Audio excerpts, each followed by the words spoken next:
Hello শিক্ষার্থীরা, কেমন আছে সবাই? আশা করি সবাই ভালো আছে। সবার মঙ্গল কামনা করছি, সুস্বাস্থ্য কামনা করছি। আজকের অনলাইন ক্লাসে সবাইকে স্বাগত জানাচ্ছি। আজ আমরা মহাকর্ষ ও অভিকর্ষ এই অধ্যায়ের অর্থাৎ পদার্থবিজ্ঞান প্রথম পত্রের ষষ্ঠ অধ্যায়ের ভূস্থির উপগ্রহ নিয়ে আলোচনা করব। কৃত্রিম উপগ্রহ যা পৃথিবীকে সর্বদা একটি নির্দিষ্ট দূরত্ব বজায় রেখে আবর্তন করে বা গতিশীল থাকে পৃথিবীকে কেন্দ্র করে। ভূস্থির উপগ্রহ হচ্ছে সেই কৃত্রিম উপগ্রহ যা পৃথিবীর একটি নির্দিষ্ট অবস্থানের সাপেক্ষে সর্বদা স্থির থাকে। কিভাবে? আমরা জানি পৃথিবী নিজ অক্ষে 24 ঘন্টায় একবার ঘুরে আসে। ওই কৃত্রিম উপগ্রহটিকেও আমরা এমনভাবে স্থাপন করব, তার গতি এমন দিব, তাকে এমন উচ্চতায় রাখব যেন তার আবর্তনকালও 24 ঘন্টা হয়। তাহলে ওই উপগ্রহটি পৃথিবীর একটি অবস্থানের সাপেক্ষে সবসময় স্থির বলে মনে হবে। এই ধরনের উপগ্রহকে আমরা বলে থাকি ভূস্থির উপগ্রহ। আর এই উপগ্রহের কক্ষপথকে আমরা বিশেষভাবে একটি নামকরণ করি, সেটি হচ্ছে পার্কিং কক্ষপথ। তো আমরা আজকে পার্কিং কক্ষপথটা দেখাবো কোনটা সেটা, এবং পার্কিং কক্ষপথের উচ্চতার রাশিমালা কিংবা ভূস্থির উপগ্রহের কক্ষপথের উচ্চতার রাশিমালা প্রতিপাদন করব, এবং ব্যাগ কত হবে ওই কক্ষপথে থাকলে সেই ব্যাগের পরিমাণটা নির্ণয় করব। তো প্রথমত একটি দেখাই যে একটি পৃথিবী কিভাবে আবর্তন করে, ভূস্থির উপগ্রহকে আমাকে কিভাবে রাখতে হবে।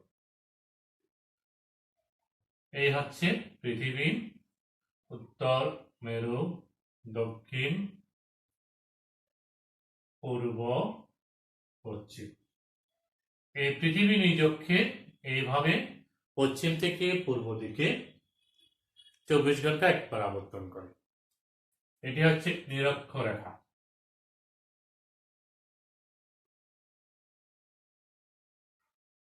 এটা কি? নিরক্ষরেখা।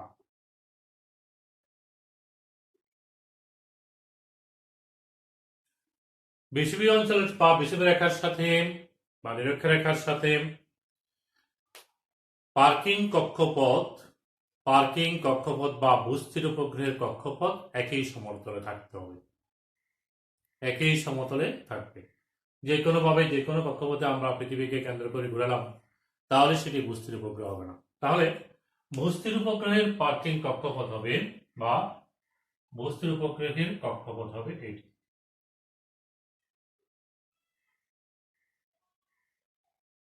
আমরা দেখাতে পারি এটি হচ্ছে ভূস্থির উপগ্রহের কক্ষপথ। খেয়াল করতেছ? এই কক্ষপথটা একটু গাঢ় করে দিতে হবে।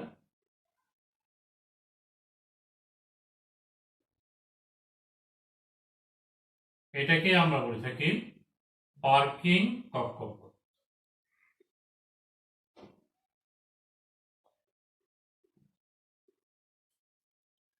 আসলে উপগ্রহকে যখন আমরা উৎক্ষেপণ করব, তখন আমাদের 3টি রকেটের সাহায্য নিতে হয়। এই রকেটগুলোর মাধ্যমে আমরা প্রথমত তাকে একটা নির্দিষ্ট উচ্চতা নিয়ে যাই একটা রকেট, তারপর আরেকটি রকেট সেটিকে পার্কিং কক্ষপথে নিয়ে যায়। তারপর সেখান থেকে আমরা তাকে কত ব্যাগ দিব, সে কত উপরে নিয়ে যাব, তার উপর ভিত্তি করে আমরা আরেকটা রকেট ব্যবহার করি তাকে নির্দিষ্ট ব্যাগ দেওয়ার জন্য। ওই ব্যাগ দিয়ে যখন গতিশীল রাখবো, তখন এটা ওই ব্যাগেই পৃথিবীকে কেন্দ্র করে প্রদক্ষিণ করতে থাকে। তো পৃথিবীর উপগ্রহকে নির্দিষ্ট অবস্থানে স্থাপন করার আগে তাকে একটি নির্দিষ্ট কক্ষপথে রাখতে হয়। সেই কক্ষপথটাই হচ্ছে পার্কিং কক্ষপথ। আসলে ভূস্থির উপগ্রহের কক্ষপথটাই হচ্ছে পার্কিং কক্ষপথ। এখন দেখো, এই যে কক্ষপথে আমরা পৃথিবীতে ভূস্থির উপগ্রহকে রাখলাম, কোথায় করবে?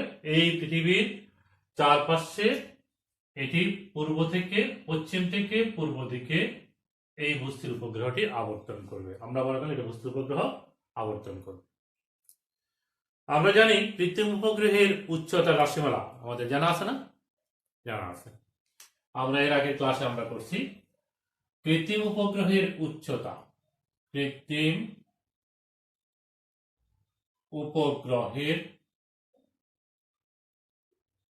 উচ্চতা নির্ণয়ের সমীকরণ g(m)t square divided by 4 pi square whole to the power 1/3 minus r। কৃত্রিম উপগ্রহটাই বস্তুর উপগ্রহ হবে যদি তার আবর্তনকাল 24 ঘন্টা হয়।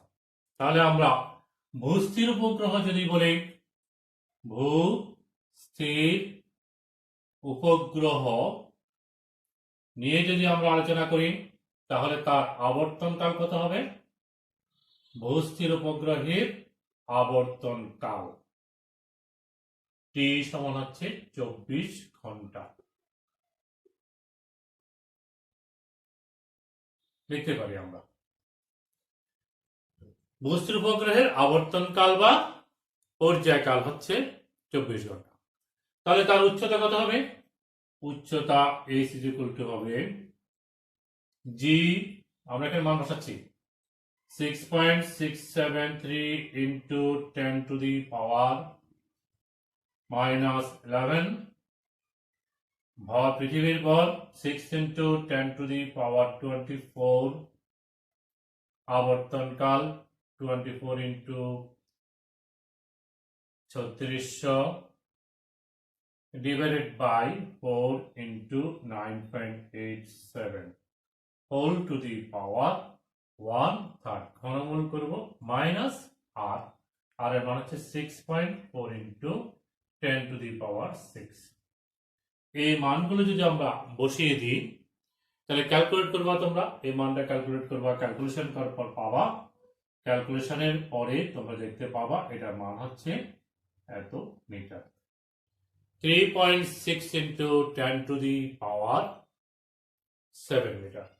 তার মানে 3.6 into 10 to the power 4 kilometre, অর্থাৎ 36,000 কিলোমিটার। যদি আমরা পৃথিবীর ব্যাসার্ধ 6.4 into 10⁻⁶, মহাকর্ষ ধ্রুবকের মান 6.73 into 10 to the power -11, পৃথিবীর ভর 6 into 10 to the power 24 KG এবং বস্তুর উপগ্রহের আবর্তনকাল 24 ঘন্টা 24 into 3600 দিয়ে যদি আমরা মানগুলো বসিয়ে দিই এবং পাই স্কয়ার মান বসাই, এখানে ঘনমূল করি, তারপর তার থেকে এই আর এর মানটা বিয়োগ করি, তখন এই মানটা পাই। তাহলে একটি উপগ্রহকে ভূস্থির উপগ্রহ হিসেবে আমরা পাব যদি তাকে পৃথিবীর পৃষ্ঠ থেকে 36,000 কিলোমিটার উচ্চতায় রেখে একটি কক্ষপথে আবর্তন করা। তাহলে আমরা পার্কিং কক্ষপথের উচ্চতা কিংবা ভূস্থির উপগ্রহের উচ্চতার মানটা পেয়ে গেলাম। এখন আসো আমরা এই ভূস্থির উপগ্রহের বেগ নির্ণয় করব। ভূস্থির উপগ্রহের বেগ, কৃত্রিম উপগ্রহের বেগের সমীকরণ v হচ্ছে √g(m)/r + h। পৃথিবীর পৃষ্ঠ থেকে যদি h উচ্চতায় একটি কৃত্রিম উপগ্রহ পৃথিবীকে কেন্দ্র করে আবর্তন করে তাহলে তার বেগ কত হবে? v √gm/r + h। ভূস্থির উপগ্রহের জন্য এই v এর মান হবে কত? v হবে, আমরা জানি ভূস্থির উপগ্রহের উচ্চতা আমরা বের করে নিছি, সেটা হচ্ছে কত? h 36,000 বা 3.6 into 10 to the power 4 metre, kilometre 7 metre, মিটারে রাখি তাহলে আমাদের বাকি হিসাবটা সুবিধা হবে। তাহলে ভূস্থির উপগ্রহের বেগ কত হবে? এই ভেলোসিটিটা কত হবে বস্তুর উপগ্রহের জন্য? তার বেগ হবে √gm/r + h। এই সমীকরণে এইচ এর মানটা এটা বসাবো, কারণ বস্তুর উপগ্রহ হলে উচ্চতা এটি হবে। তাহলে তোমরা দেখো, আবার বসাচ্ছি আমরা দ্রব্যমানগুলো। আমাদের এতক্ষণে মুখস্থ হয়ে গেছে, এতক্ষণে আমরা অনেকবার আলোচনা করছি এটি, মুখস্থ রাখবে এগুলা। 6.4 into 10 to the power 6, 3.6 into 10 to the power minus 7। এই ক্যালকুলেশনটা করার পরে তুমি পাবা সেটা হচ্ছে 3.1 into 10 to the power 3 metre per second, অর্থাৎ 3.1 into 10 to the power 3.1 kilometre per second. যদি একটি কৃত্রিম উপগ্রহকে আমরা 36,000 কিলোমিটার উচ্চতায় তুলে এই বেগ দিয়ে 3.1 কিলোমিটার পার সেকেন্ড বেগে গতিশীল করি, তখন সেটি ভূস্থির উপগ্রহ হিসাবে রূপান্তরিত হবে, অর্থাৎ তার আবর্তনকাল হবে 24 ঘন্টা। তাহলে আমরা জানলাম কি ভূস্থির উপগ্রহটা কি সেটি জানলাম। এতক্ষণে আমাদের জানা হলো বস্তুর উপগ্রহের আবর্তনকাল আমাদের জানা আছে, বস্তুর উপগ্রহের বেগ কত হবে সেটি আমরা পরিমাপ করলাম। আমরা পরিমাপ করলাম বস্তুর উপগ্রহ পৃথিবীর পৃষ্ঠ থেকে কত উপরে অবস্থান করবে। এই বস্তুর উপগ্রহের এখন আমরা একটু ব্যবহার আলোচনা করব। এই বস্তুর উপগ্রহটা কি, কিভাবে কি কাজে ব্যবহার করা হয়? প্রধানত যেটি আমরা ব্যবহার করি সেটি হচ্ছে কি যোগাযোগের জন্য।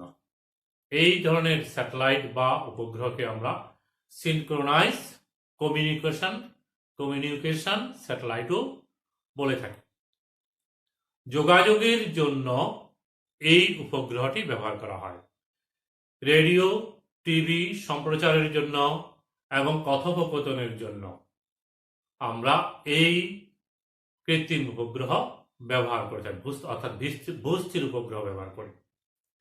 এখন ভূস্থির উপগ্রহ যদি আমি একটা অবস্থানে রাখি, তাহলে পৃথিবীর তো একটি নির্দিষ্ট অবস্থান পর্যন্ত সে কভার করতে পারবে, অর্থাৎ তার কভারেজ এরিয়া একটা নির্দিষ্ট অঞ্চল হবে। একটা বস্তুর উপগ্রহ দিয়ে সমগ্র পৃথিবীকে আমরা একসাথে তার পর্যবেক্ষণ করে বা তার তথ্য নিতে পারবো না, কিংবা তথ্য আদান প্রদান করতে পারবো না। সেই জন্য আমরা সাধারণত এই কক্ষপথে 3টি আরো 2টা বস্তুর উপগ্রহ রাখবো, এবং এরা পরস্পরের সাথে 120 ডিগ্রি কৌণিক ব্যবধানে থাকবে। 3টি বস্তুর উপগ্রহ যারা একই কক্ষপথে থাকলো, ওই কক্ষপথে আছে, এবং তারা পরস্পর থেকে 120 ডিগ্রি কৌণিক ব্যবধানে আছে। তাহলে আমরা সমগ্র পৃথিবীর তথ্য বা পৃথিবীতে আমরা সমস্ত সম্প্রচার একসাথে চালাতে পারবো। এই হচ্ছে কি ভূস্থির উপগ্রহ আমরা কিভাবে ব্যবহার করে থাকি। এখন আসো, এই ভূস্থির উপগ্রহ দিয়ে কি আমাদের কোনো সমস্যা হয়? আমরা কি কোনো সমস্যার মুখোমুখি হই? যেমন আমরা তথ্য দিলাম, একটা খেলা সম্প্রসারণ করলাম, মনে করলাম একটা মাঠে খেলা হচ্ছে, আমাদের জোহর মোহাম্মদ স্টেডিয়ামে ক্রিকেট খেলা হচ্ছে। এই খেলাটাকে আমরা সম্প্রচার করব, স্যাটেলাইটের মাধ্যমে পুরো বিশ্বে ছড়িয়ে দিব। তাহলে কি করতে হবে? আমার গ্রাউন্ড স্টেশন মাধ্যমে এটাকে আমরা রেকর্ড করে, আমরা গ্রাউন্ড স্টেশনের মাধ্যমে এটা রিলে করে, এটাকে ট্রান্সমিট করে আমরা কোথায় ফেলবো? আমরা এটাকে স্যাটেলাইটে দিব। স্যাটেলাইট থেকে সেখানে এন্টিনার মাধ্যমে রিসিভ করে, সেখানে অনেক যন্ত্রপাতি আছে, অনেক কৌশল আছে, সেগুলো ভিন্ন বিষয় আলোচনা করবো আমরা যদি আমাদের সময় থাকে। তারপরে আমরা সেখান থেকে ওই রিসিভার আর বস্তুর উপগ্রহ রিসিভার সেটা রিসিভ করে আবার সেটাকে ট্রান্সমিট করবে। রিসিভিং করার পরে ট্রান্সমিট করা, খেয়াল করো, অর্থাৎ পৃথিবী থেকে 36,000 কিলোমিটার উপর উঠবে ইলেকট্রোম্যাগনেটিক ওয়েভ, সেটি আবার 36,000 কিলোমিটার নিচে নামবে। তার মানে আবার এখানে আমি যখন শুরু করলাম, সেখান থেকে আবার গ্রাহককে যদি পেতে চায়, আমি মনে করলাম আমি প্রেরক যন্ত্র নিয়ে আমি কাজ করলাম, তুমি মনে করলাম আমেরিকাতে অবস্থান করতেছ, হ্যাঁ, তোমার অবস্থান আছে যেখানে, সেটি তুমি হচ্ছে গ্রাহক। তাহলে তুমি যে যন্ত্র নিয়ে কাজ করতেছ সেটি হচ্ছে গ্রাহক যন্ত্র, সেটি তোমার ল্যাপটপ হতে পারে, কম্পিউটার হতে পারে, মোবাইল ফোন হতে পারে। তবে যে কোনো প্রযুক্তির যে ডিভাইসগুলো আমরা ব্যবহার করি সেগুলো। এখন আমি এখান থেকে যখন এটা ট্রান্সমিট করলাম, খেলাটার সাথে সাথে হচ্ছে, লাইভ লেখা দেখাচ্ছি, তাহলে এটি কি সাথে সাথে পাবে?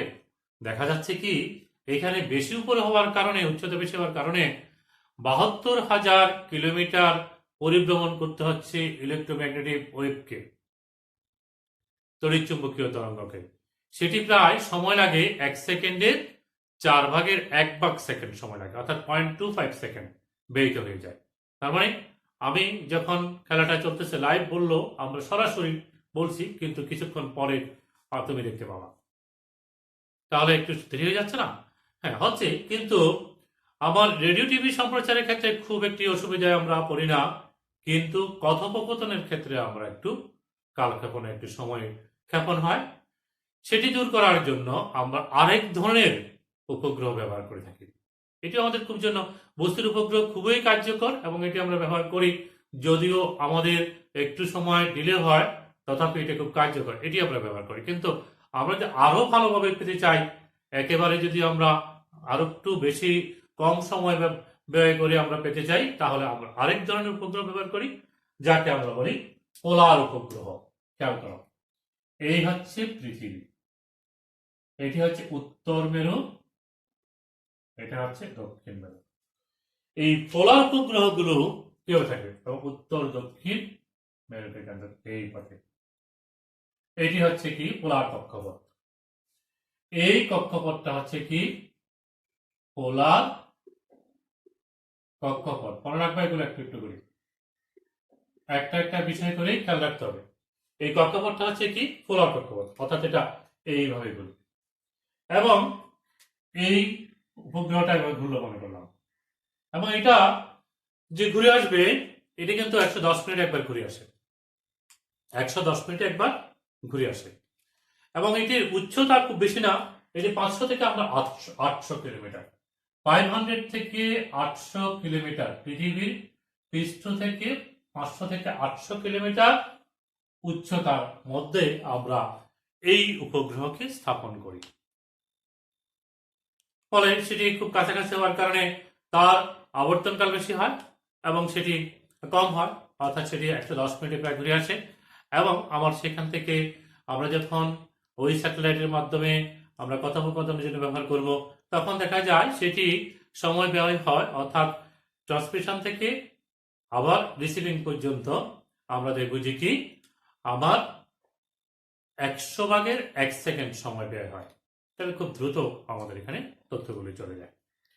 এই পোলার উপগ্রহগুলো কিন্তু আমরা আবার শুধুমাত্র এই না, আমরা ইনক্লাইন্ড বলে থাকি, এরকমও আমরা ব্যবহার করি, এরকমও ব্যবহার করি, এরকম কক্ষপথে আমরা ব্যবহার করি।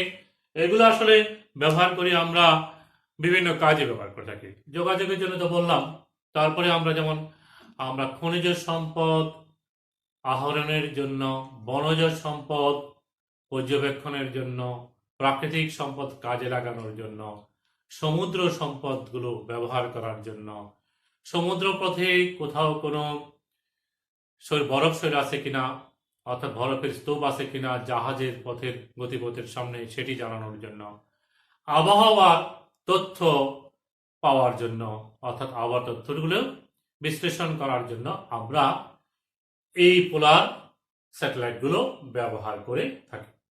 এখন আসো, এই জিওস্টেশনারি স্যাটেলাইট বা বস্তুর উপগ্রহ এবং পোলার উপগ্রহগুলো আমরা আরো কাজে ব্যবহার করে থাকি। এই কয়েকটা তো বললাম আলোচনার সাথে সাথেই। আরেকটা হচ্ছে কি বস্তু গবেষণা, অর্থাৎ ম্যাটেরিয়াল রিসার্চের ক্ষেত্রে এটি ব্যবহার করে থাকি। যেমন ধরো আমরা জানতে পারি যে পৃথিবীর কাছাকাছি হালকা গ্যাসগুলোর অস্তিত্ব খুব কম, অর্থাৎ বায়ুমণ্ডলে আমরা হালকা গ্যাসগুলো পাই না, হাইড্রোজেন এবং হিলিয়ামের মতো গ্যাসগুলো। এরকম পৃথিবী থেকে কম ভরের যে সমস্ত গ্রহগুলো আছে কিংবা উপগ্রহ আছে, সে তার বায়ুমণ্ডলেও আমরা হালকা গ্যাসগুলো পাই না। কারণ আমরা জানি মুক্তিবেগের মান হচ্ছে 11.2 কিলোমিটার পার সেকেন্ড, অর্থাৎ কোনো বস্তু যদি এই বেগে গতিশীল থাকি, তাহলে সেটি আর পৃথিবীতে ফিরে আসবে না। এখন পৃথিবীর শুরুতে, অর্থাৎ পৃথিবীর সৃষ্টির শুরুতে তাপমাত্রা ছিল অনেক বেশি। আমরা জানি যে এসটিপিতে হাইড্রোজেন গ্যাসের গড় বর্গের বর্গমূল মান, RMS value, 1.6 kilometre per second. শুরুতে তাপমাত্রা অনেক বেশি হওয়ার কারণে গড় বর্গের বর্গমূল মান আরো বেশি ছিল, 4 থেকে 5 কিলোমিটার পর্যন্ত ছিল। তো কোনো কোনো ক্ষেত্রে দেখেছিল আরো তাদের 2-3 গুণ বেশি বেগ প্রাপ্ত হচ্ছিল, ফলে সেগুলো আমার মুক্তিবেগের থেকে আরো বেশি বেগ প্রাপ্ত হয়ে যাচ্ছে, ফলে দেখা যাচ্ছে ধীরে ধীরে এই গ্যাসগুলো বিলীন হয়ে গেছে। এইভাবে আমরা এই হালকা গ্যাসগুলোর অস্তিত্ব আমরা কম দেখি। কিন্তু আমরা দেখতে পাই যে কি সূর্যের কাছাকাছিতে এই হালকা গ্যাসগুলো আছে, হিলিয়াম, হাইড্রোজেন, এগুলা গ্যাসগুলো আছে। সেখানে কিভাবে আছে? কারণ আমরা জানি মুক্তিবেগের সমীকরণ থেকে এই বিষয়টা একটু দেখা যেতে পারে। স্কেল ভেলোসিটি হচ্ছে √2gm/r। এই যে মাস ভর সূর্যের উপর অনেক বেশি হওয়ার কারণে মুক্তিবেগের মানও এত বেশি, অনেক বেশি, ফলে সেগুলো সূর্যের আকর্ষণের কাছাকাছি থাকে, এগুলো দূরে যেতে পারে না। এরকম বস্তু গবেষণা আরো নানাবিধ গবেষণা আছে। মহাকর্ষীয় গ্র্যাভিটি নিয়ে আমরা আলোচনা করি। আমরা বিভিন্ন মহাকাশের বিভিন্ন বিষয়গুলো, তথ্যগুলো স্যাটেলাইটের মাধ্যমে পেয়ে থাকি এবং সেগুলো বিজ্ঞানীরা গবেষণার মাধ্যমে আমাদেরকে বিশ্লেষণের মাধ্যমে পুরো মহাজাগতিক বিষয় সম্পর্কে আমাদেরকে অবগত করছে। তাহলে এই কৃত্রিম উপগ্রহ আমাদের নানাবিধ বিষয়ের ক্ষেত্রে আমাদের ব্যবহার হয়ে থাকে। আমরা বিষয়গুলো খেয়াল করব, কোন কোন কাজে আমরা ব্যবহার করি, কিভাবে আমরা ব্যবহার করি এই বিষয়গুলো। তো আজকের ক্লাসে আমরা জানলাম কি বস্তুর উপগ্রহ কি, বস্তুর উপগ্রহ আমরা কিভাবে তার উচ্চতা পরিমাপ করব, পার্কিং কক্ষপথ কি, বস্তুর উপগ্রহ আবর্তন করবে কোন কক্ষপথে, কোথায় আবর্তন করবে, পোলার স্যাটেলাইট কি অর্থাৎ পোলার উপগ্রহ কি, সেগুলোর কাজ কি, সেগুলো যে আমরা কি কাজ করে থাকি, এই বিষয়গুলো আমরা আজকের ক্লাসে আলোচনা করলাম। পরিশেষে তোমাদেরকে জানাই, তোমরা জানো আমাদের একটি বস্তুর উপগ্রহ আছে। আমরা কিন্তু আমাদের একটি বস্তুর উপগ্রহ আছে যেটির নাম হচ্ছে বঙ্গবন্ধু স্যাটেলাইট, সবাই জানো। এটিও আমরা পার্কিং কক্ষপথে স্থাপন করে এখন বর্তমানে আমাদের যোগাযোগের জন্য আমরা ব্যবহার শুরু করছি। আমাদের দেশে যে সমস্ত স্যাটেলাইট টেলিভিশনগুলো আছে তারা প্রায় সকলেই আমাদের বঙ্গবন্ধু স্যাটেলাইট ব্যবহার করে থাকে। তো সবাইকে এতক্ষণ পর্যন্ত আমার সাথে থাকার জন্য ধন্যবাদ জানিয়ে আজকের ক্লাস এখানেই সমাপ্তি করছি। আল্লাহ হাফেজ।